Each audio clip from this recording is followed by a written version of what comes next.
যে আজকে সারাদিন শেষে আমার প্রতিষ্ঠান পরিচালনায় কতটুকু কি আমার অর্জন হবে।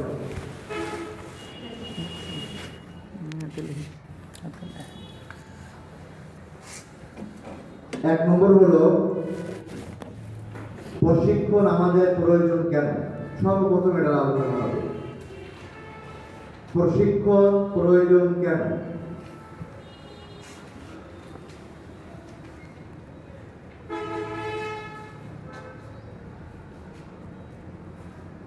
দ্বিতীয় বিষয় আলোচনা হবে আমাদের যে বইগুলো আপনাদেরকে দিয়েছি, এই বইগুলো কিন্তু আসলে কি আছে ভিতরে, এটা আমরা কিন্তু সমস্ত বই সিলেবাস সবকিছু উল্টায় দেখে এক জায়গায় এখনো অনেকের আসে নাই। এটা 2-1 মাসে আসেও না, একটু সময় সাপেক্ষ ব্যাপার।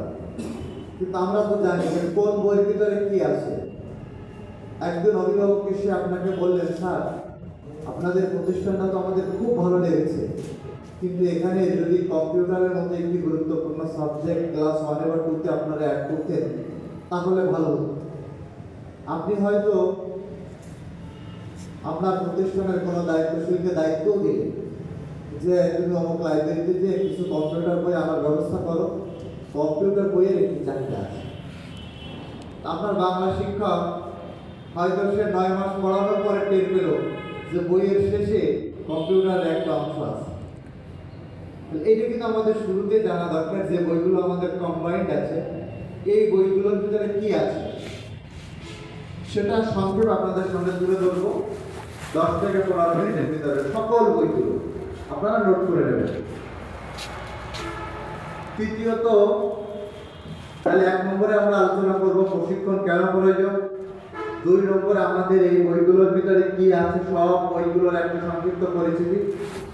3 নম্বরে আলোচনা করব যেহেতু আমাদের এই সব কাজ তো শিশুদের নিয়ে, এখন শিশুদের যদি আমরা বুঝতে না পারি, শিশুদের স্বভাব চরিত্রগুলো যদি আমাদের জানা না থাকে, তাহলে আমরাও কিন্তু শিশুদের সাথে ব্যবহার চলাফেরা এটা বুঝবো না, আমাদের শিক্ষকরাও কিন্তু বুঝবে না, একটা বিপত্তি হবে। এই জন্য শিশু কারা এটা খুব ভালোভাবে জানা দরকার। শিশুদের চাহিদা কি, ওরা চায় কি, ওরা চলে কি, ওরা বলে কি, ওরা কি বলতে চায়, এটা আমরা আলোচনা করব।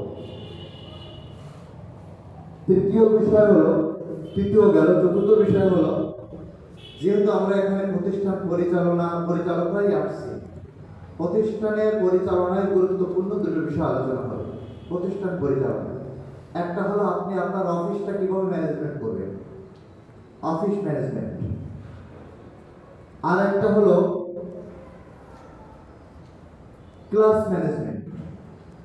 একটা হলো অফিস ম্যানেজমেন্ট আর একটা হলো ক্লাস ম্যানেজমেন্ট। তাহলে প্রতিষ্ঠান পরিচালনা পদ্ধতি 2টি বা মৌলিক 2টো বিষয়কে সামনে নিয়ে আমরা 2টো বড় জিনিস আলোচনা করব। একটা অফিস ম্যানেজমেন্ট, 2 নম্বর হচ্ছে ক্লাস ম্যানেজমেন্ট। এই দুটো আমরা আলোচনা করব। এটা আমরা যারা পরিচালক আমাদেরও কাজে লাগবে, সাধারণ শিক্ষকরাও আমরা বুঝতে পারবো যে হ্যাঁ পরিচালক এইটা কেন করছে, এখন আমাদের কিভাবে চলা দরকার। আর ভিতরে অনেক বিষয় আছে যে বিষয়গুলো যারা একদম নতুন করেছে, যারা এই লাইনে একদম নতুন, সাধারণ মাদ্রাসা করা, কওমি মাদ্রাসা করা, হিফজ মাদ্রাসা করা, নুরানি মাদ্রাসা করা, এটি একদম আছে।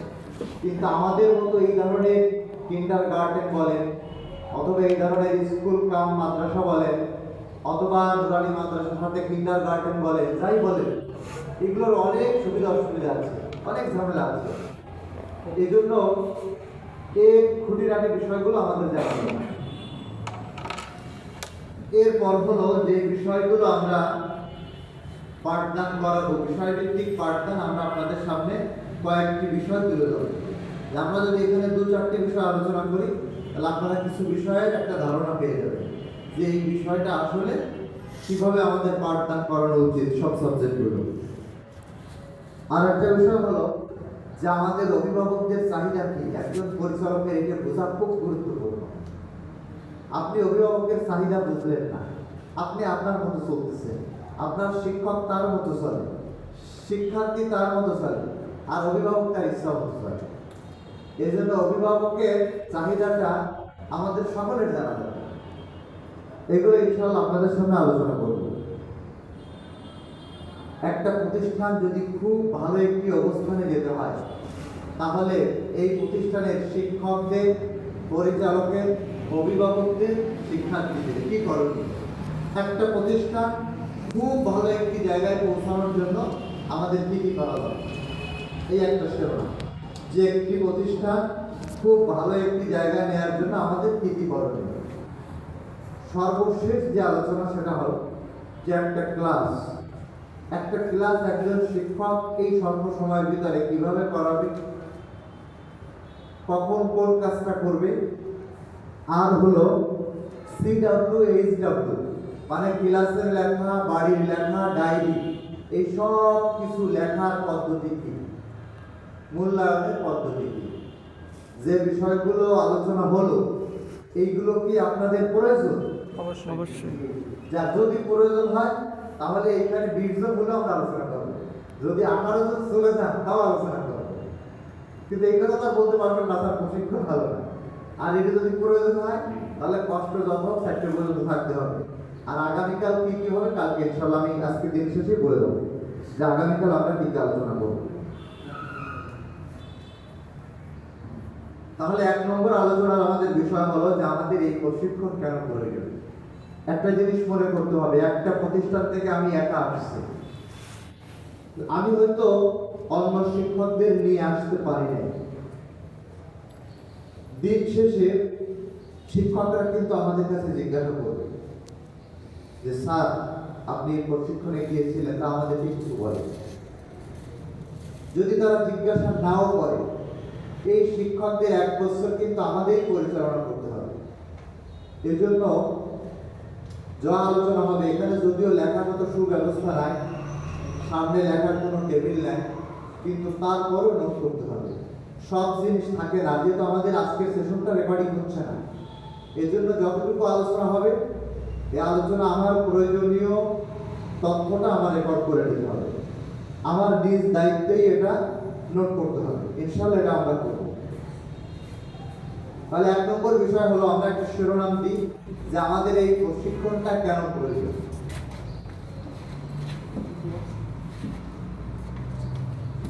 দেখেন আমরা সবাই কিন্তু প্রতিষ্ঠান করেছি, একজন পরিচালকের কাছে এক একটা জিনিসের নাম প্রতিষ্ঠান। কেউ মনে করছে যে আমার মনে হয় অনেক শিক্ষার্থী হবে, এইটার নামই মনে হয় প্রতিষ্ঠান। কেউ মনে করছে যে আমরা বছরের শুরুতে এমন একটি প্রচার কাজ চালাবো যে আমাদের শত শত মানুষ, লক্ষ লক্ষ মানুষ আমাদের প্রতিষ্ঠান সম্পর্কে জানবে, এটাই মনে হয় পরিচয়। এই যত আমার প্রতিষ্ঠানের পরিচিতি মাঠ পর্যায়ে যাবে, তত আমার প্রতিষ্ঠান একটা ভালো জায়গায় যাবে। কিন্তু প্রতিষ্ঠানের ভালো কি এটা আমি বুঝতেছি। অনেকের কাছে এটাই একটা প্রতিষ্ঠান যে আমি ব্যাপক প্রচার করি, অনেকের অনেক শিক্ষার্থী হয়েছে, অনেকের শতভাগ পাস করেছে। আমাদের প্রত্যেকের কিন্তু এই ধরনেরই একটা জিনিসের নামকে আমরা প্রতিষ্ঠান মনে করি। একটা প্রতিষ্ঠান, এই ধরনের প্রতিষ্ঠান যারা আমরা শুরু করছি বা আমরা করব বা করতে যাচ্ছি, এই ধরনের প্রতিষ্ঠানের অনেক বেশি চ্যালেঞ্জ। আমাদের এখানে সকল শ্রেণীর অভিভাবকরা আছে। যদি আমরা একটি কওমি মাদ্রাসা করি, এখানে অনেক কিছু কিন্তু আপনি এড়ায় যেতে পারবেন যে না এটা কওমি মাদ্রাসা, এখানে এটা চলে না। যদি আপনি শুধু কিন্ডারগার্টেন করেন তাহলে আপনি অনেক কিছু এড়িয়ে না, এটা আমাদের একটা কিন্ডারগার্টেন, এটা মাদ্রাসা না। যদি আপনি একটা হাফিজি মাদ্রাসা করেন তাহলে আপনি বলতে পারবেন যে না এটা একটা হাফিজি মাদ্রাসা, আর এটা অন্য কিছু না। অনেক কিছু বলে কিন্তু এড়ায় যাওয়ার সুযোগ আছে। কিন্তু আমরা যে প্রতিষ্ঠানগুলো করি, যে স্কুল কাম মাদ্রাসা বলেন অথবা ক্যাডেট মাদ্রাসা বলেন অথবা ইসলামিক কিন্ডারগার্টেন বলেন, যাই বলেন না কেন, এখানে কিন্তু কোনো কিছু এড়ায় যাওয়ার সুযোগ নেই। এখানে প্রত্যেকটা অভিভাবকের প্রশ্নের উত্তরই আমাকে দিতে হবে। তাহলে আমার ক্ষেত্রটা কত বেশি স্পর্শকাতর সেটা কিন্তু আমরা বুঝতেছি।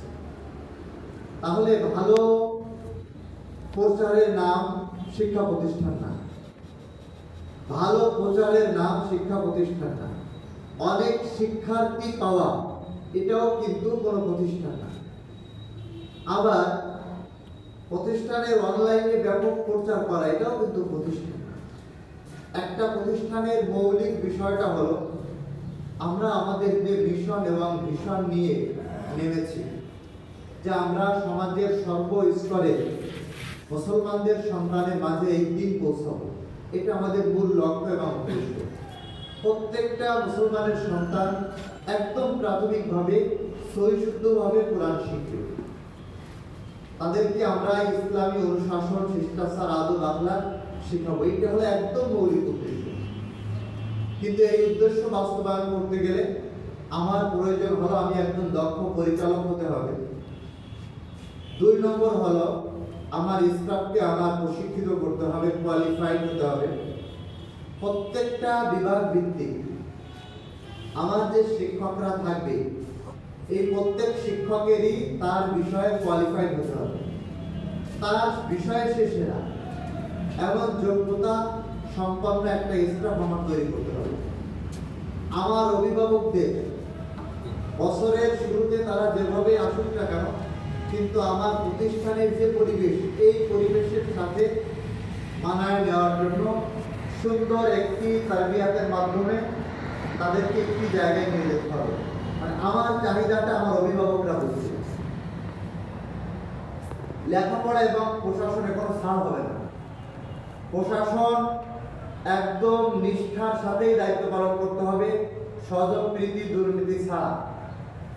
আর লেখাপড়ার মান সর্বোচ্চ পর্যায়ে থাকতে হবে। লেখাপড়ার মান সর্বোচ্চ পর্যায়ে থাকতে হবে। অভিভাবকের চাহিদা আমাদের বোঝা লাগবে। এই যেগুলো মোটামুটি আলোচনা করলাম, এটা কিন্তু মোটামুটি আমরা যে ধরনের প্রতিষ্ঠান চাচ্ছি তার ছোট্ট একটি রূপরেখা। এখন আপনারা কে কোনভাবে ভাবছেন সেই ভাবনাটা সংস্কার প্রয়োজন। আপনি কিন্তু একটা টাইম বুঝবেন না, আপনি একটা সময় চিন্তা করবেন যে কি রে, আমি তো ক্যাডেট কেয়ারের বই আনলাম, শিক্ষকরা 2 দিন ট্রেনিং করলো, আমরা পড়াচ্ছি, অভিভাবকরা বলছে অনেক বেশি লেখাপড়া। না, এই অবস্থা না। আপনার না বোঝার কারণে কিন্তু এই বিষয়টা হলো না। যা আলোচনা করলাম এই জিনিসগুলো যদি আমাকে চালায় নিতে হয়, তাহলে আমার কর্মক্ষেত্রে এই দক্ষতার জন্য আমার প্রশিক্ষণ প্রয়োজন। তাহলে আমাদের প্রশিক্ষণ কেন প্রয়োজন বুঝতে পেরেছেন? যতগুলো কোয়ালিটির কথা আলোচনা করলাম একটা ভালো প্রতিষ্ঠানে, আমরা আমাদের প্রতিষ্ঠানকে যদি এই জায়গাটায় দেখতে চাই তাহলে আমাদের প্রশিক্ষণ প্রয়োজন। আমাদের বাংলাদেশের পরিবেশে আমাদের যে শিক্ষার যে ধারা, এই ধারাতে আমাদের জীবন পরিচালনা, আমাদের কর্মজীবন পরিচালনা, দাম্পত্য এবং সাংসারিক জীবন পরিচালনা, শিক্ষকতার জীবন পরিচালনা, আমাদের পাঠ্য বইতে জীবনের শুরু থেকে শেষ পর্যন্ত এগুলো আলোচনা করা হয় না। এই জন্য আমরা লেখাপড়া শেষ করার পরে শিক্ষক প্রশিক্ষণের গাইড খুঁজি, বিয়ে শাদীর পরে আদর্শ দাম্পত্য জীবন খুঁজি, ঠিক আছে? তা না হলে আমরা অন্যান্য যত বিষয় আছে, ব্যবসা বাণিজ্য, দোকানপাট, সব কিছুর জন্য আমাদের পরামর্শ দাতারও প্রয়োজন হয়, আর আমরা একটা হিমশিমে ভুগি। কারণ আমাদের কারিকুলাম এমনভাবে তৈরি করা যে কারিকুলাম থেকে একজন মানুষের বাস্তবমুখী জীবনের শিক্ষা খুব কম। বাস্তবমুখী জীবনের শিক্ষা খুব কম। আমাদের এই যে কারিকুলামটা সাজানো, এই কারিকুলামটা সাজানো অনেকটা এমন করে যে পরিবার বা পারিবারিক একটা প্ল্যান আমাদের করতে হবে। জনসংখ্যা অনেক বেশি হয়ে যাচ্ছে, এই শব্দ দূষণ, এই জঞ্জাল, এই কারণ হলো আমাদের শিক্ষার বিষয়। এগুলোই আমাদের শিক্ষার বিষয়। একদম নিচ থেকে উপর পর্যন্ত দেখবে 4-5টা থিম নিয়ে আমাদের সব শিক্ষা ব্যবস্থা। কিন্তু জীবনমুখী বাস্তবমুখী শিক্ষা এবং এই বাস্তব অভিজ্ঞতা আমাদের নাই। তাহলে কর্মক্ষেত্রে দক্ষতার জন্য আমাদের প্রশিক্ষণ প্রয়োজন। আমাদের প্রত্যেক, যেমন আমি একজন পরিচালক, তাহলে একজন পরিচালকের কি গুণাবলী হওয়া দরকার? একজন পরিচালক প্রতিষ্ঠানে কখন আসবে, একজন পরিচালক প্রতিষ্ঠান থেকে কখন যাবে, একজন পরিচালক একজন শিক্ষকের সাথে তার ব্যবহারটা কি হবে, একজন পরিচালক তার শিক্ষকের সাথে কখন কোন অবস্থায় শক্তভাবে কথা বলতে পারবে, একজন পরিচালক কখন তার শিক্ষককে কোথায় অপমান করতে পারবে না, একজন পরিচালক হিসাব নিকাশে তার ভূমিকাটা কি থাকবে, একজন পরিচালক অভিভাবকদের সাথে তার যে সম্পর্ক সেটা কেমন হবে, একজন পরিচালক সে কি অফিসমুখী হবে নাকি ক্লাসমুখী হবে না পুরো প্রতিষ্ঠানমুখী হবে, সে করবেটা কি? এই সব কিছু প্রত্যেকটা সেকশনে দক্ষতার জন্য তো পরিচালকের কথা বললাম। একজন শিক্ষক বাংলা পড়াবে, তার বাংলা বিষয়ে কোনো দক্ষতা নেই, আমরা কি বলছি যে না ও 5 পাস করলে বাংলা পড়াতে পারবে, ও তো দাখিল পাস করছে, বাংলা কেন পড়াতে পারবে না? পারবে। তো আমরা একজন শিক্ষককে নিয়ে ক্লাসে দিয়ে দিচ্ছি, আমরা আদৌ দেখছি না যে আসলে বাংলা পড়ানোর মতো ক্যাপাসিটি যোগ্যতা এই শিক্ষকের আছে কিনা। তাহলে শিক্ষকের বিষয়ভিত্তিক দক্ষতা প্রয়োজন, পরিচালকেরও তার সেকশন ভিত্তিক দক্ষতা প্রয়োজন। এছাড়া আমার প্রতিষ্ঠানের যে নৈশ প্রহরী অথবা নিরাপত্তা রক্ষী গেটম্যান, তারও প্রশিক্ষণ প্রয়োজন। এই সময় প্রত্যেকটা মানুষের বোরকা পরা মহিলাদের, আমাদের পুরুষ অভিভাবকরা তো প্রতিষ্ঠানমুখী হয় না, এরা সবাই কাজে ব্যস্ত। তাহলে দেখবেন হয় এই সন্তানের মা অথবা তার খালা অথবা তার আন্টি অথবা তার দাদি অথবা তার নানি অথবা তার বাড়ির কাজের মহিলা, এরাই কিন্তু প্রতিষ্ঠানে নিয়ে আসে। কিন্তু আমার যে নিরাপত্তা রক্ষী বা গেটম্যান সে তো একজন পুরুষ, তাহলে তাকে কোন জায়গায় দায়িত্ব পালন করলে গেটের দায়িত্বটা পালন করা হবে? প্রতিষ্ঠানের সব কিছু সুন্দর করে সাজাইছে, জানুয়ারি মাসের 10 তারিখ 15 তারিখ 20 তারিখ একটা বাচ্চা মিসিং, বলে সারা বাংলাদেশে সবাই প্রতিষ্ঠানের প্রচার করতেছে,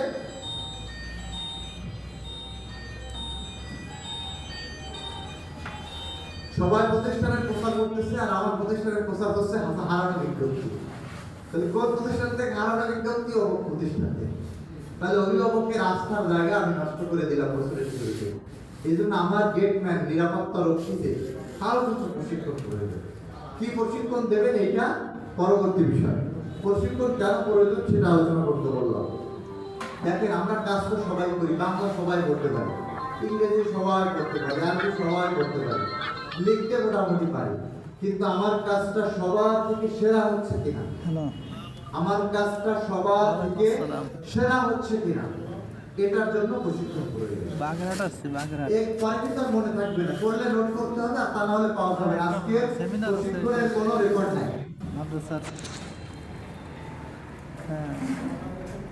দেখেন যে কাজ আমরা প্রতিষ্ঠানের ভিতরে করছি, দেখবেন 10 জন মানুষ কাজ করলে 10 জন মানুষের কাজের ধরন 10 রকম।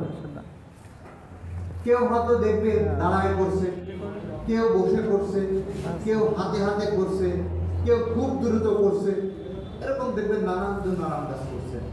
যখন আমার একজন শিক্ষক বা পরিচালক দক্ষতা সম্পন্ন হবে, প্রশিক্ষিত হবে, তখন সে কাজটা সঠিকভাবে দ্রুত সময় শেষ করতে পারবে, কাজটি সঠিকভাবে দ্রুততার সাথে শেষ করতে পারবে, কাজটি সঠিকভাবে দ্রুততার সাথে শেষ করতে পারবে। আমরা আমাদের যে পাঠদান বলেন, প্রতিষ্ঠান পরিচালনা বলেন, এই সব কিছু মূলে কিন্তু কৌশল এবং হিকমা। একজন পরিচালক যদি প্রশিক্ষিত হয়, একজন শিক্ষক যদি প্রশিক্ষিত হয়, তাহলে সে কৌশলী হবে। প্রশিক্ষণ থেকে আপনি কৌশল শিখবেন, এই কৌশল আপনি রপ্ত করবেন। 2টা 4টা 5টা 10টা কৌশল যখন আপনার সামনে তুলে ধরা হবে, তখন আপনি চিন্তা ভাবনা করলে আরো কিছু কৌশল আপনার সামনে চলে আসবে।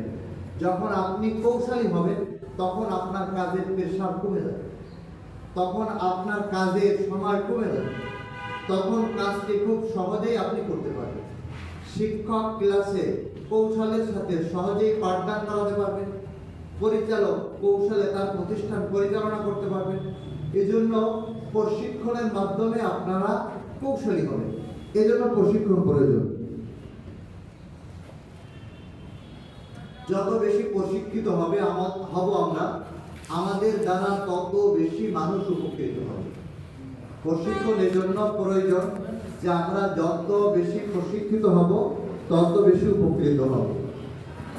দেখেন, সকল শিক্ষক এবং পরিচালক কিন্তু সমান মেধার না এবং সকলের রেজাল্ট কিন্তু একরকম না, কিন্তু আমাদের ক্লাসে আমাদের প্রতিষ্ঠানে সকল শ্রেণীর শিক্ষার্থী কিন্তু থাকে। এর ভিতরে কেউ হয় দুর্বল, কেউ হয় বিশেষ চাহিদা সম্পন্ন। তা এই দুর্বল, চাহিদা সম্পন্ন, দুষ্ট, অতি চঞ্চল যদি আমাদের প্রশিক্ষণ না থাকে তাহলে একটা টাইম এই শিক্ষার্থীগুলো ঝরে পড়ে, একটা টাইম এই শিক্ষার্থীগুলো ঝরে পড়ে। দেখেন, যদি একটা ক্লাসে 5 জন শিক্ষক ক্লাস নেয়, কোনো একজন শিক্ষার্থীর ব্যাপারে যদি 5 জন শিক্ষকই রিপোর্ট করে বা প্রত্যেকদিন নালিশ করে, তাহলে একটা সময় কিন্তু এই অভিভাবক রাগ করে আপনার প্রতিষ্ঠান থেকে তার সন্তানকে নিয়ে যাবে। কিন্তু সে কিন্তু এইকে বলে নেবে না যে আমার বাচ্চা খুব দুষ্ট, সে কিন্তু আপনাদের কোনো না কোনো একটা দোষ দিয়ে নিয়ে যাবে, যে কোনো একটা দোষ। পরিচালক ভালো না, ও খারাপ ব্যবহার করছে, এই শিক্ষকরা খালি মারে, ঠিক আছে, কথায় কথায় মাথায় থাপড়ায়, এই ধরনের একটা কিছু বলেছে তার বাচ্চাটা সে নিয়ে যাবে। যখন আমার শিক্ষক প্রশিক্ষণ প্রাপ্ত হবে তখন কিন্তু এই ধরনের শিক্ষার্থীদেরকে ধরে রাখা সম্ভব হবে। দুর্বল, মেধাহীন, দুষ্ট, চঞ্চল এই ধরনের শিক্ষার্থীদের ধরে রাখা যাবে। ডেস্ক খুলছেন? শৃঙ্খলা হ্যাঁ, ফিরিয়ে আনার জন্য অনেক লেখাপড়া, আমার কাছে তো শিক্ষক অনেক দক্ষ, প্রতিষ্ঠান পরিচালক অনেক ডিগ্রিধারী, কিন্তু প্রতিষ্ঠানে কোনো শৃঙ্খলা নেই। তাহলে প্রতিষ্ঠানে যদি শৃঙ্খলা না হয়, এই দক্ষতা, লেখাপড়া এগুলো কিন্তু আসলে ওইভাবে কোনো কায়দায় দেওয়া যাবে না। একটা টাইম দেখা যাবে যে না, শৃঙ্খলা না থাকার কারণে আমার বদনাম হয়ে যাচ্ছে। প্রশিক্ষণ আপনাদের প্রয়োজন। আমাদের প্রতিষ্ঠানগুলোকে একটি শৃঙ্খলায় আবদ্ধ করা, পরিচালনার জন্য বা শৃঙ্খলা ফিরিয়ে আনার জন্য বা শৃঙ্খলার সাথে পরিচালনার জন্য আমাদের এই প্রশিক্ষণ প্রয়োজন। আমাদের প্রত্যেকের প্রতিষ্ঠান পরিচালনা, আমাদের প্রত্যেকের একটা স্বপ্ন আছে। একজন পরিচালকেরও একটা স্বপ্ন আছে, একজন শিক্ষকেরও একটা স্বপ্ন আছে। তো স্বপ্ন যদি কারোর না থাকতো, এখানে যারা আছেন, যদি এখানে হয়তো আমার ধারণা এখন 15 জন বা 14-15 জন প্রতিষ্ঠানের প্রধানরা এখানে আছেন, আপনাদের যদি স্বপ্ন না থাকতো এই প্রতিষ্ঠান টাকা ইনকামের জন্য কেউ করতেন না। এখানে আমি যাদেরকে চিনি প্রত্যেকেরই বিকল্প কোনো না কোনো ভালো ব্যবস্থা আছে, ঠিক আছে, প্রত্যেকেরই বিকল্প কোনো ভালো ব্যবস্থা আছে, যে তার মাসে 30,000, 40,000, 50,000 টাকা ইনকামের একটা ব্যবস্থা আছে। এই লাইনে সে না আসলেও পারতেন। এটা অনেক ঝামেলার একটা জায়গা, অনেক মানুষের জবাবদিহিতার একটা জায়গা, কিন্তু আমাদের প্রত্যেকের অনেক পরিচালকের তিক্ত অভিজ্ঞতার জায়গার কথা এখন আপনাদের বলব। এমন অনেক পরিচালকের সাথে আমাদের খুব অল্প সময়ের ভিতরে গোপালগঞ্জ এবং খুলনায় আমাদের সাক্ষাৎ হয়েছে, যারা বোঝে নেন কিন্তু তাদের যে যা ছিল সব শেষ, অত তার 20 লাখ টাকা ব্যাংকে ছিল, শেষ। সে আরো 5 লাখ, 7 লাখ, 10 লাখ টাকা মানুষের কাছ থেকে ঋণ করেছে, তাও শেষ। এখন সে বুঝতে পেরেছে যে প্রতিষ্ঠানটা কিভাবে চালাতে হয়, কিন্তু সে কিন্তু এই মুহূর্তে 35 থেকে 40 লাখ টাকা দেবে।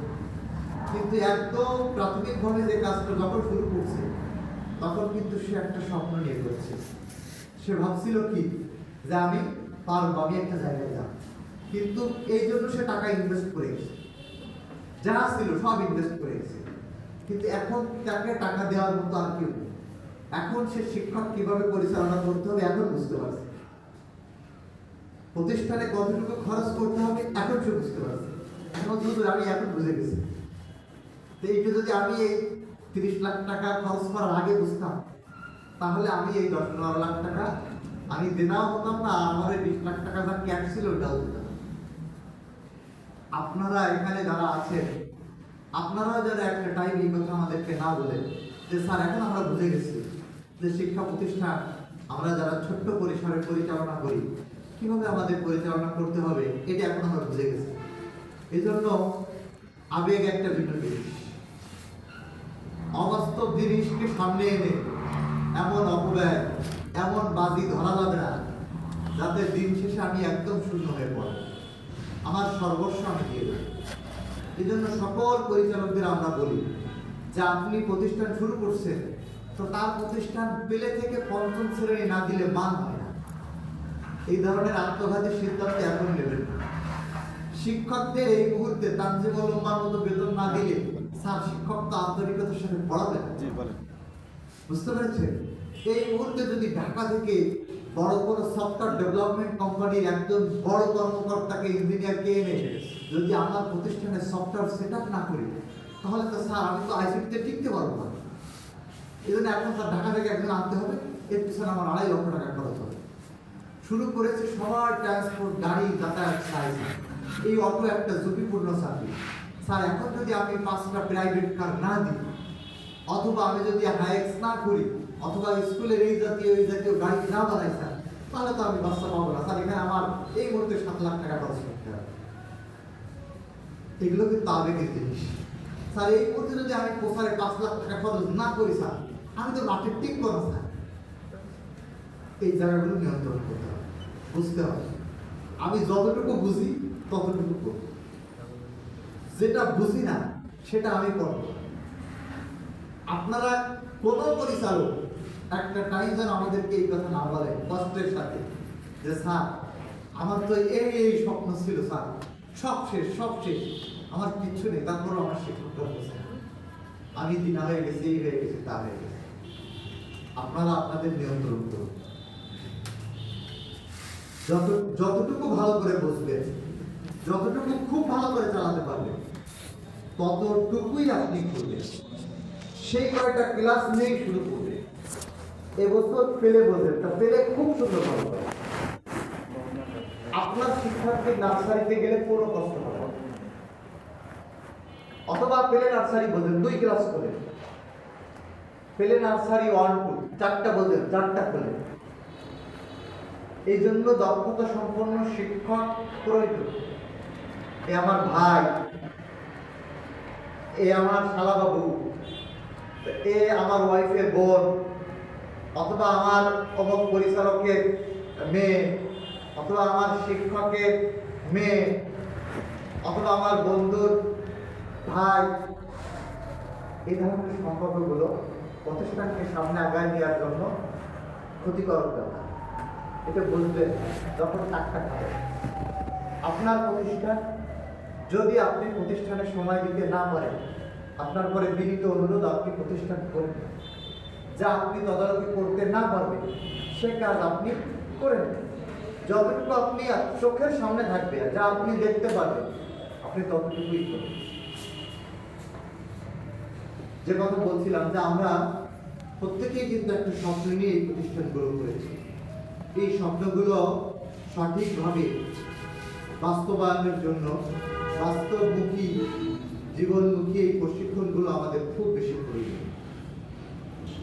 এখানে আসলে অনেক অভিজ্ঞতা সম্পন্ন মানুষের সামনে থেকে অনেক অভিজ্ঞতা লব্ধ কথা আপনি শুনতে পাবেন, যা আপনার সামনে এই মুহূর্তে নাই। আপনি যখন বুঝবেন তখন আপনার কিছু করার থাকবে।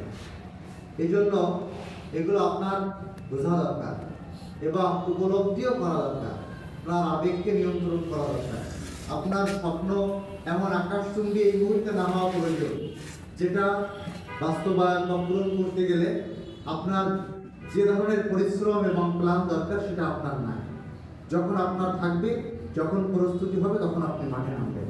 আমি বলবো আপনার প্রতিষ্ঠান সারা বাংলাদেশের ভিতরে মানুষ চিনবে এবং স্বনামধন্য প্রতিষ্ঠান হবে। লেখাপড়ার মানও তেমন হবে, আমার আখলাকও তেমন হবে। কিন্তু এটা একটা সময় হবে। তার আগে এই দক্ষতা সম্পন্ন স্টাফ এবং আপনার পরিপূর্ণ প্রশিক্ষণ নিয়ে প্রশিক্ষিত হয়ে দক্ষতা এবং যোগ্যতা অর্জন করতে হবে। আল্লাহ আমাদের তৌফিক দান করুন। তাহলে প্রশিক্ষণ কেন প্রয়োজন এটাকে আমরা বুঝতে পেরেছি। আপনি আপনার প্রতিষ্ঠানে যে যারা আসে নাই, যারা এই মুহূর্তে প্রতিষ্ঠানে প্রচারের কাজ করছে, যারা অফিস ঠিক রাখছেন, যারা বিভিন্ন পর্যায়ে প্রাতিষ্ঠানিক কাজে আছেন, তাদেরকে আপনারা বসায় এই কথাগুলো বলতে পারবেন? তাহলে সারা দিনেরটা কিন্তু বলা যাবে। প্রশিক্ষণ কিন্তু এই না যে খালি আমি বলতেছি, আমি কিন্তু কোনো একটা সেশনের পরে একজনকে বলবো আপনি আসেন, এসে যা বললাম এটাই সবাইকে প্রশিক্ষণ দেন, তাহলে বোঝা যাবে যে আপনি আসলে পারবেন কিনা। দ্বিতীয়ত বিষয় হলো, দেখেন আমরা মূলত কাজ করবো ছোট্ট শিশুদের নিয়ে, বড়দের নিয়ে কিন্তু আমাদের কাজ করবো না। এই জন্য ছোট্ট শিশুদের সম্পর্কে আমাদের একটা ধারণা থাকা রাখবে। ওই 1 নম্বরে যে শিশু কারা, তাদের বৈশিষ্ট্য কি। তাহলে প্রথমে আমরা আলোচনা করলাম যে আমাদের এই প্রশিক্ষণ প্রয়োজন কেন, আর দ্বিতীয় বিষয় আমরা এখন আলোচনা করছি যে শিশু কারা, এই শিশুদের বৈশিষ্ট্য কি। আমাদের সন্তান আছে এমন কয়জন আছে, আমরা একটা হাত উঁচু করি যে আমাদের সন্তান আছে? 2, 4, 8, 10, 12, 14, 16, 17, হাত নামা। নাই কয়জনে? এই কয়জনে কিন্তু শিক্ষক হিসেবে নেওয়া ঠিক হয়নি, বাচ্চাদের পড়াতে হবে। হাত নামা। 300 বাচ্চার অভিজ্ঞতা হয়ে গেছে অলরেডি।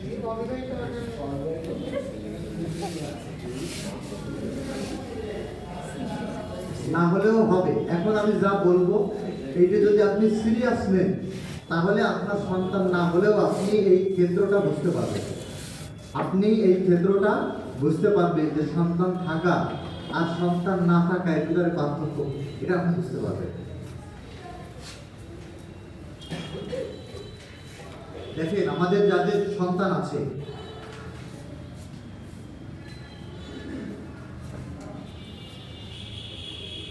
আমাদের সন্তানদের দিক তাকালে আমরা কিন্তু বুঝতে পারি, কিন্তু আমরা তাকানোর সময় পাই না। এর অর্থ হলো এই, যখন বাসা থেকে বের হই তখন ঘুম থাকে, আর যখন রাত্রে বাসায় আসি তখনও ঘুম থাকে। যখন বাসা থেকে বের হই তখনও কি থাকে? ঘুম থাকে। আবার যখন দিন শেষে ফিরে আসি তখনও ঘুম থাকে। ওই জন্য প্রায় এক গল্প আমাদের স্যার মাঝে মাঝে শোনা, যে একজন জিজ্ঞেস করছে তোমার বাচ্চা কতটুকু, তো বলতেছে যে আমার বাচ্চা তো সারা জীবন শোয়াই দেখছে, এই জন্য শোয়া যেমন দেখে সেরকম আকৃতি বলছে, ও এরকম দেখে নাই, এরকমও দেখে নাই, দৌড়াতেও দেখে নাই, এই ধরনের কোনো সাইজ দেখে নাই, দেখছে শোয়া। এই জন্য সন্তান কেমন কতটুকু হয়েছে, তা আমার সন্তান এতটুকু হয়েছে। আমাদের আসলে সকলেরই কর্মব্যস্ততা এমন, আমাদের সন্তানকে বোঝার মতো সময় আমাদের নাই। সবাই এমন, সবাই, আমিও এমন, শুধু আপনাদের না, আমারও এমন, কিন্তু এটা দরকার। দেখেন প্রত্যেকটা শিশুই আলাদা, প্রত্যেকটা শিশুই আলাদা। প্রশিক্ষণ কেন প্রয়োজন এইটি মনে যদি নাও লেখেন, এটি লেখা লাগবে। প্রত্যেকটা শিশুরই আলাদা আলাদা বৈশিষ্ট্য, একজনের থেকে আরেকজনের কোনো মিল নেই। প্রত্যেকটা শিশুই আলাদা বৈশিষ্ট্য নিয়ে আল্লাহ রাব্বুল আলামিন দুনিয়াতে পাঠিয়েছেন। প্রত্যেকের ফিতরাত ইসলামের, কিন্তু প্রত্যেকের স্বভাব চরিত্র ভিন্ন ভিন্ন রকমের। চাহিদা, হাজিরার একটা শীট দেওয়া হচ্ছে, সবাই একটু স্বাক্ষর করবো, করে ধারাবাহিকভাবে আমরা পৌঁছায় দেব। আমাদের যদি 2টা সন্তান থাকে, তাহলে দেখবে যে 2টা সন্তান 2 রকম, একটা রাগ বেশি, একটা রাগ কম। একটা খাবার আনলে সব নেয়, একটা খাবার আনলে ছোটজনকে ভাগ করে দেয়, একটা ভাগ করে না। তো দেখবেন প্রত্যেকটা শিশুরই আলাদা আলাদা বৈশিষ্ট্য এবং গুণ রয়েছে। প্রত্যেকটা শিশু একজন আরেকজনের থেকে আলাদা, একজন আরেকজনের থেকে সম্পূর্ণ আলাদা গুণের অধিকারী। শিশুদের পছন্দ, চাহিদা, শিশুদের পছন্দ, চাহিদা এবং শেখার ধরনও আলাদা। শিশুদের পছন্দ, সবার যে শীত পছন্দ হবে এমন না, সবার যে সকাল ভালো লাগবে এমন না, সবার যে লাল রং পছন্দ হবে এমনও কিন্তু না, সবাই যে ভাত পছন্দ করবে এমন কিন্তু না, সবাই যে সবজি পছন্দ করবে এমন কিন্তু না, সবাইকে একবার বললেই যে বুঝে যাবে এমন কিন্তু না। অনেককে উদাহরণ দিয়ে বোঝানো লাগবে, অনেকের ধমক দিয়েও বোঝানো লাগবে। তাহলে সকলের পছন্দ, চাহিদা, শেখার ধরন, সকলের পছন্দ, চাহিদা, শেখার ধরন আলাদা আলাদা।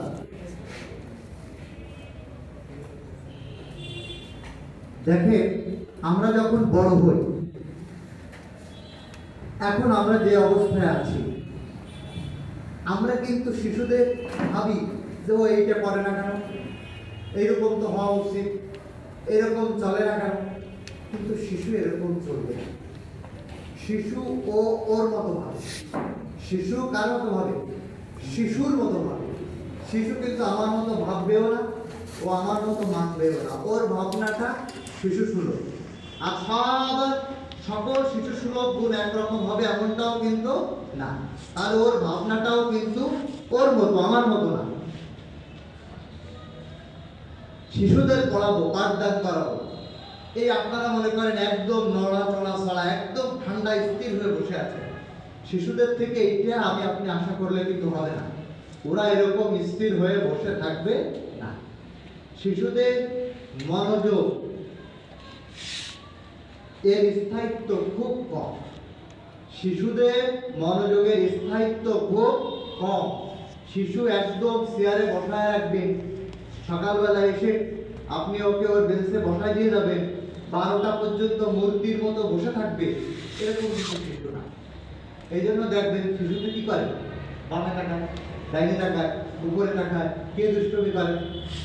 ও দেখবেন একাধারে কিছু না কিছু করেই যাচ্ছে। হয় হাতে, হয় 2 হাত, নয় চোখ, নয় ওর মুখ, কিছু না কিছু ও করছে, যা দিয়ে করছে। একটা জিনিস আমাদের এখান থেকে ই করা দরকার, সেটা হলো যে যাদের মনোযোগ স্থায়িত্ব নাই, তাদেরকে মনোযোগ ধরে রেখে 30 মিনিট পাঠদান করাতে হবে। তাহলে আমার কি করতে হবে? এইটা বলার জন্য এটা বলা যে শিশুদের মনোযোগ কিন্তু খুব স্থির না, কিছু সময় পর পরই পরিবর্তন হয়। আমরা বলি 5 সেকেন্ড থাকে, 5 মিনিট পরে চেঞ্জ হয়, 5 মিনিট পরে চেঞ্জ হয়, 5 সেকেন্ড পর পরই চেঞ্জ হয়, 5 মিনিট 5 সেকেন্ড পর পরই পরিবর্তন হয়। তাহলে 5 সেকেন্ডকে 10 সেকেন্ড, 10 সেকেন্ডকে 1 মিনিট, 1 মিনিটকে 30 মিনিট, এমন একটা জায়গায় যদি আমাদের নিতে হয়, তাহলে কিন্তু আমাদের এটা সময় সাপেক্ষ ব্যাপার। এবং এইখানে কত কৌশলী আর কত প্রশিক্ষণ প্রয়োজন, এটাই বোঝাতে হবে যে এত অস্থির বাচ্চাকে আমি আমার ঘরের ভিতরে, আমার ওয়াইফ, আমার 2টো বাচ্চাকে মারা ছাড়া, ধরা ছাড়া, থাপ্পড় দেওয়া ছাড়া, কেল দেওয়া ছাড়া, রাগ করা ছাড়া, সে তার 2 বাচ্চাকে কন্ট্রোল করতে পারতেছি না। আমরা 2 জন মিলেও, বুঝতে পারছেন, আমরা 2 জন মিলেও কন্ট্রোল করতে পারতেছি না। তাহলে একটা শ্রেণী কক্ষের ভিতরে একজন শিক্ষক 30, 40, 50টা এই ধরনের ছোট্ট শিশুকে কিভাবে সে কন্ট্রোল করবে? সেই টেকনিক আর কৌশলটা কি হবে?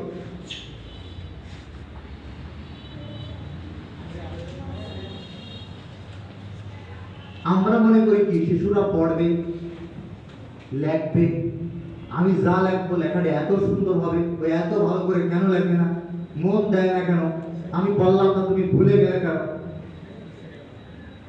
শিশুর শেখার ক্ষেত্র এগুলো না।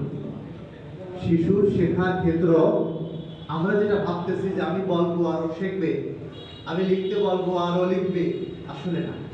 শিশুদের শেখার ক্ষেত্রটা হলো খেলা। শিশু শিখবে কোথা থেকে? খেলা। ওর খেলার মাধ্যমে, খেলনা, নিজের খেলা, খেলনা নিয়ে খেলা।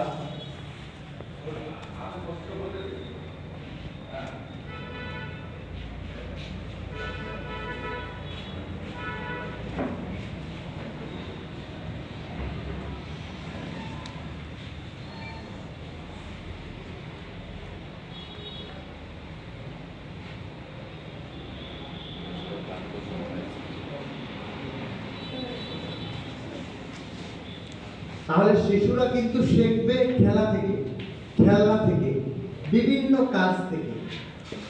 শিশুরা শিখবে কোথা থেকে? খেলনা থেকে, খেলা থেকে, নানান ধরনের কাজ থেকে। একটি গল্প পড়েছিলাম পত্রিকায়, ফেসবুকে একবার লেখালেখি হয়েছিল যে একজন অভিভাবক ট্রেনে অনেক লম্বা একটি সফর করছে। তা সে দেখছে যে তার সন্তান, তার ছোট্ট একটা সন্তান আছে, এই পুরো জার্নিতে মনে করেন 8 ঘন্টা 9 ঘন্টার জার্নিতে তার সন্তান বই পড়ছে, কিন্তু তাদের কাছে এই মোবাইল আছে, গার্জিয়ানের কাছে এই মোবাইল আছে। এই মোবাইলে ও অভিভাবকরা কথা বলছে। যখন ট্রেন থেকে নেমে যাবে তখন এক অভিভাবকের কৌতূহল হয়েছে, পাশে আরেকজন লোক, ভদ্রলোক জিজ্ঞেস করছে যে আপনাদের বাচ্চা এই লং টাইম এত বড় একটি সফর করলো, তা বই পড়তেছে, এত ছোট বাচ্চা 6 বছর 7 বছর বয়স, এটা কিভাবে সম্ভব? এই অভ্যাসটা ওর কি করে হবে? ওই অভিভাবক বলছেন যে আমরা এই মোবাইল আমাদের আছে, কিন্তু ও জানে এই মোবাইলে কথা বলা যায়। এই মোবাইলে কি করা যায়? কথা বলা যায়। তো এই মোবাইলটা আমরা কথা বলার জন্যই ব্যবহার করি। ওর সামনে এই মোবাইলে আমরা কখনোই কিছু চাপাচাপি করি। এবং আমরা যখন আমাদের বাড়িতে থাকি, ওর মা এবং আমি, আমরা দুইজনই আমাদের সাংসারিক কাজকর্ম, এক্সট্রা কাজকর্ম ছাড়া আমরা আমাদের অবসর সময়টা বই পড়ি। আমরা কি করি? আমরা যদি 1 মিনিটের সময় পাই তাহলে এই মোবাইল খুলি, দেখি কি অবস্থা। আমার ফেসবুক কি, ইউটিউব কি, হোয়াটসঅ্যাপ কি, মেসেঞ্জার কি, ইমো কি, ইনস্টাগ্রাম কি, আমরা কিন্তু এটাই করি। তা আমি, আমার সন্তান বই নিয়ে পড়বে আর আমি মোবাইল চাপবো তার সামনে বসে, এটা কি করে হয়? অভিভাবক বাসায় টিভি আছে, সন্ধ্যা পরে এই ভদ্র মহিলা চ্যানেল নিয়ে বসবে প্রায় 10টা 11টা পর্যন্ত, একটার পর একটা, একটার পর একটা, একটার পর একটা। আর আমার সুযোগ্য সন্তান, ছেলে বা মেয়ে, ওই রুমে অথবা আলাদা রুমে একদম বই নিয়ে 4-5 ঘন্টা মনোযোগ দিয়ে পড়বে, এই আশা করা কি ঠিক? এই আশা করা কি? আমরাই করি না, আমরাই শিখাই না। ওরা যা শিখাই ওরা তা শিখায়। শিশুদের শেখার বড় মূল মন্ত্র কিন্তু এটা, যে ওরা বড়দের অনুকরণ করে। এটা আমাদের বলতেছে না, শিশুদেরকে এরকম বসায় সারাদিন বললেও কিছু শিখবে না, কিচ্ছু শিখবে না। কিন্তু শিশুদেরকে যদি দেখান, আপনি বলবেন যে বোতাম বন্ধ করো, বোতাম বন্ধ করো, বোতাম বন্ধ করো, এইটা বলাও হবে না। আপনি ওর সামনে আপনারটা করেন, দেখবেন ও ওরটা করবে। আপনি ওর সামনে আপনার ব্যাগটা গুছায় রাখেন, ও ওরটা গুছায় রাখেন। আপনি আপনার বইপত্র গুছায় রাখেন, ও ওরটা গুছায় রাখেন। এজন্য আমরা আমাদের সন্তানদেরকে যেভাবে দেখতে চাই, তাদের সামনে ওই কাজটা আমাদের বেশি করা দরকার। আমরা সালাম দিই না, আমরা সালামের উত্তর দিই না, আমার বাচ্চা আমার সালাম দেবে না, আমার শিক্ষার্থী আমার সালাম দেবে। কেন সালাম দেবে? কেন আমি সালাম দিই না, আমি উত্তর দিই না? না, আমি তো বড় না, সালামের উত্তর না দিয়া এটা একটা মুডে থাকে, এটা একটা মুড, এটা প্রধান শিক্ষকের একটা মুডের ব্যাপার। এই জন্য দেয় না, উত্তর দেয় না। ছাত্র যখন 1 দিন 2 দিন দেওয়ার পরে দেখে যে না, উত্তর দেয়, এরপরে সালাম আপনি বাড়ায়, আপনি একটা কাজ করেন আজকে থেকে প্রতিষ্ঠানে, আপনি আপনার সকল ছোট শিক্ষার্থীদের সালাম দেন। আপনি দেখবেন এরপর আপনি অষ্টমে যেও আপনি মাপ পাবেন। ও যদি অষ্টমে আপনাকে দেখতে পান, তো ওই জায়গায় ভাই থেকে ওর সালাম হলেও সালাম পাঠায় দেবে যে উস্তাদ দিয়ে আসসালাম হবে। একটা কাজের উদাহরণ দিলাম, একটা সালাম, একটা আমল, একটা কথা বললাম। আর এইরকম আমার প্রতিষ্ঠানের সকল শিক্ষার্থীরা কোন কাজগুলো করুক, এর একটা তালিকা আপনি করেন, করার পরে ওই কাজগুলোর অনুশীলন আমরাই করি। কিন্তু মনে রাখতে হবে যে আমরা ওদেরকে বই পড়াই, কঠিন জটিল যত বিষয় পড়াই, এই সব বিষয় হতে হবে খেলার মাধ্যমে, খেলনা দিয়ে এবং প্র্যাকটিক্যাল কাজের মাধ্যমে। থিওরিক্যাল জিনিস খুব কম হবে, 5% হবে, 10% হবে, 20% হবে, এর বেশি না। কিন্তু 80% কিন্তু সৃজনশীল হবেই হবে। সৃজনশীল ভাবেই হবে 80%, আর থিওরিক্যাল ভাবে হবে মাত্র 20%। সর্বোচ্চ আপনি রাগ করে পিটায়ে 20% বেশি করাতে পারবেন। আমি ভাবি তো যে আমাদের কোরআন হেফজ করা ছাড়া ছোটবেলায় পড়ছিলাম কত বড় বড় রচনা আমরা মুখস্থ করে ফেলছি না। আমাদের কয়টা রচনা মুখস্থ আছে, কয়টা প্যারাগ্রাফ মুখস্থ আছে, বলে কয়টা ইংরেজি ট্রান্সলেট মুখস্থ আছে। কিন্তু আমরা তো হিসাব করতাম, এই বছর 300 মুখস্থ করবো, এই বছর 6টা রচনা মুখস্থ করবো, এই বছর এতগুলো করবো। এগুলো করে করেই কিন্তু আমরা পড়তাম, কিন্তু ওই পড়া কিন্তু আমাদের নাই। ওর মাধ্যমে কিছু দক্ষতা, কিছু যোগ্যতা হতে পারে, কিন্তু আসলে ওর কিন্তু কিছুই নেই।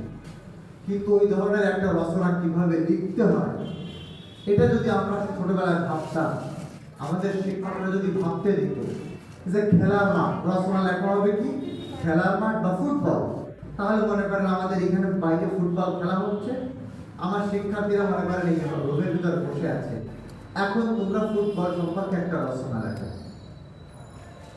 আর এখন যে ফুটবলের যে রচনাটা হবে, খেলার যে রচনাটা এখন লেখা হবে, বইয়ের ভিতরে কিন্তু এরকম হবে না।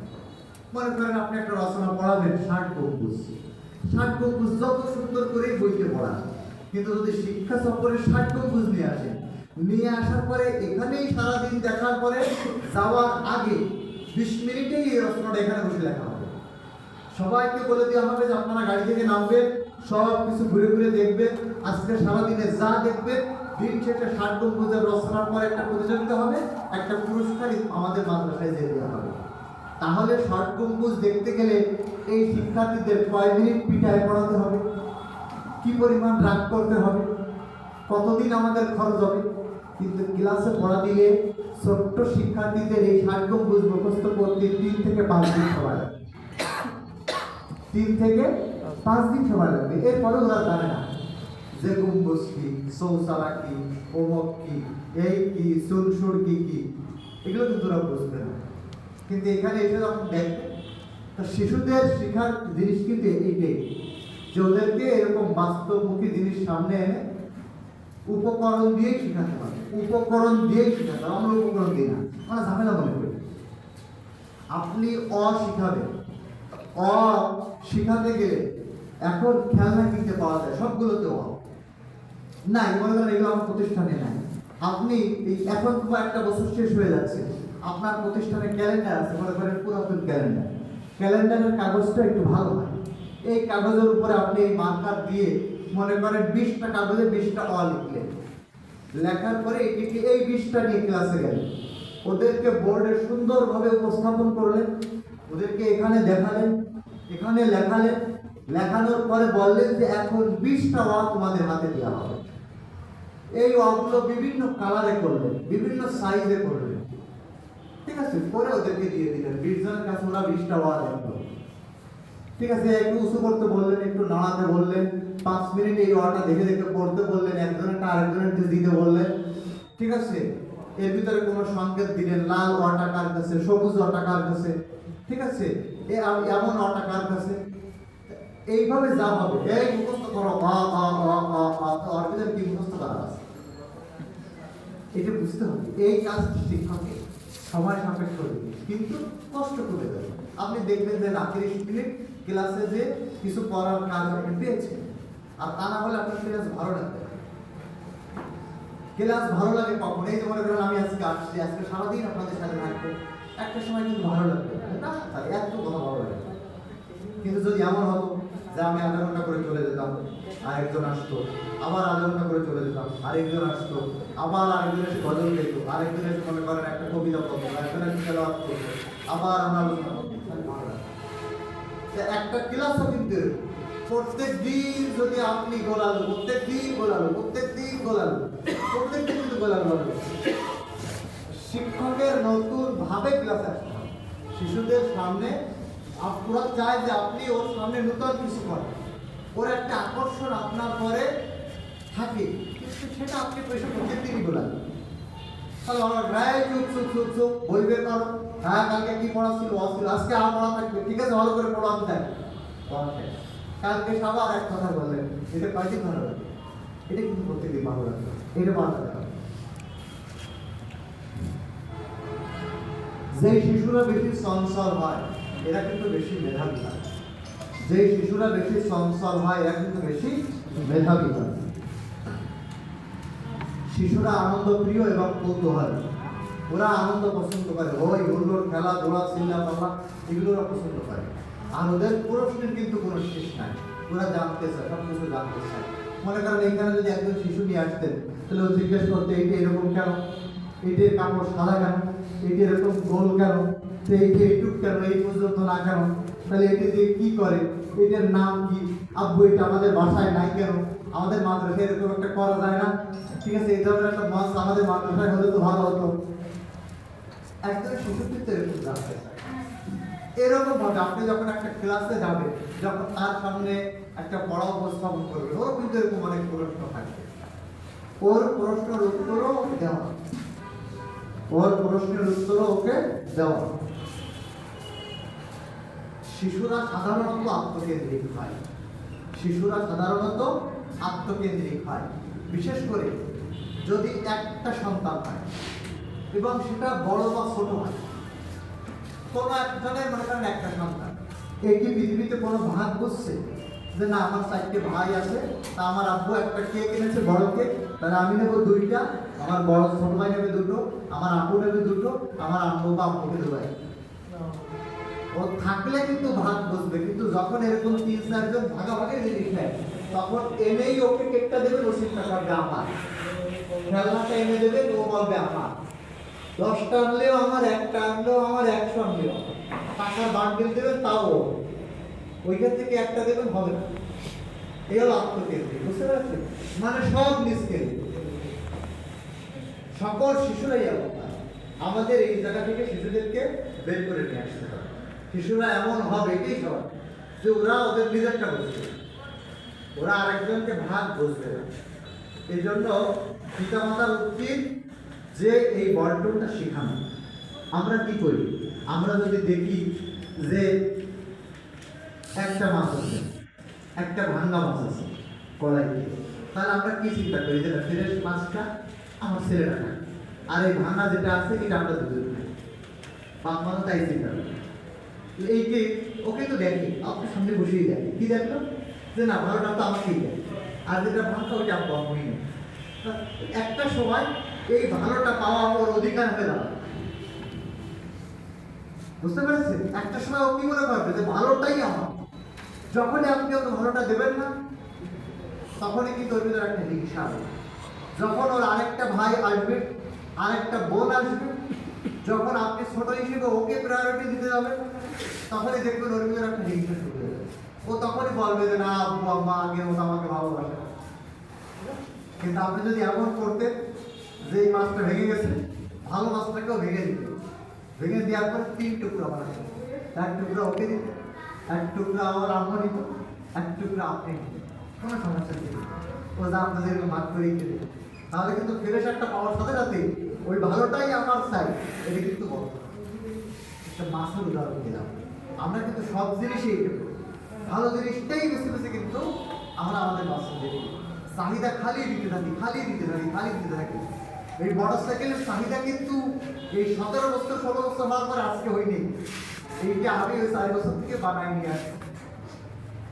আজকে যে আনোয়ার 5 চাচ্ছে, এই আনোয়ার 5-এর চাহিদা কিন্তু এখন হয়নি, এই আনোয়ার 5-এর চাহিদা ওই 4 বছর থেকেই বানাইছে।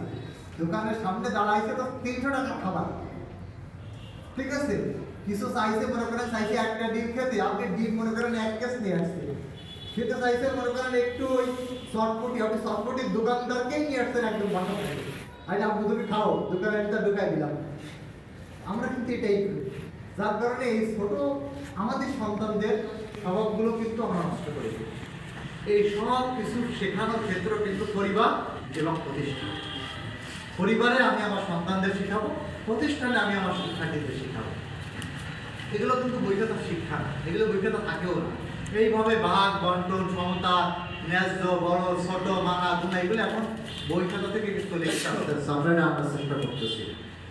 শিশুরা সবাই চায় যে আমাকে সবাই ভালোবাসে, এইটি সবাই চায়, সব ধরনের শিশুরাই চায় যে সবাই আমাকে ভালোবাসে।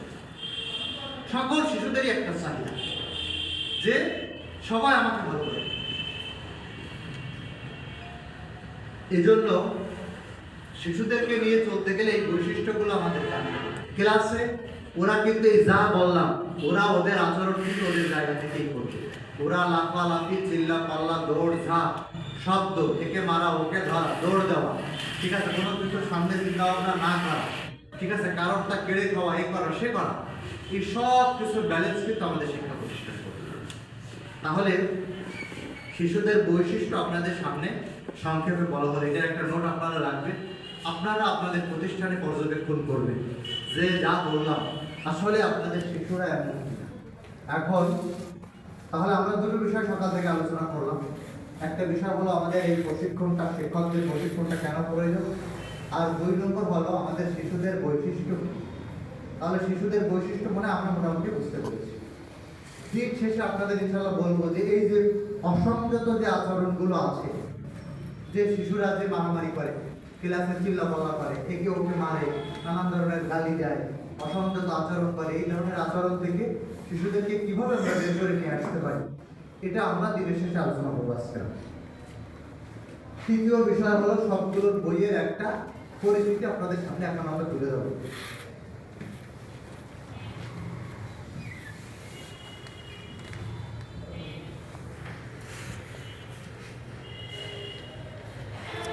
প্রিপেলে আছে, এখানে প্রিপেলে ক্লাস আছে এমন প্রতিষ্ঠানের কেউ আছে যে আপনার প্রতিষ্ঠানে প্রিপেলে আছে? প্রিপেলে হাত উঁচু করে, সমস্যা নেই, এটা তো মামলা হবে না। প্রিপেলে, হ্যাঁ ওই তো তার মানে খুলবেন মানে আছে, ঠিক আছে, হাত নামান।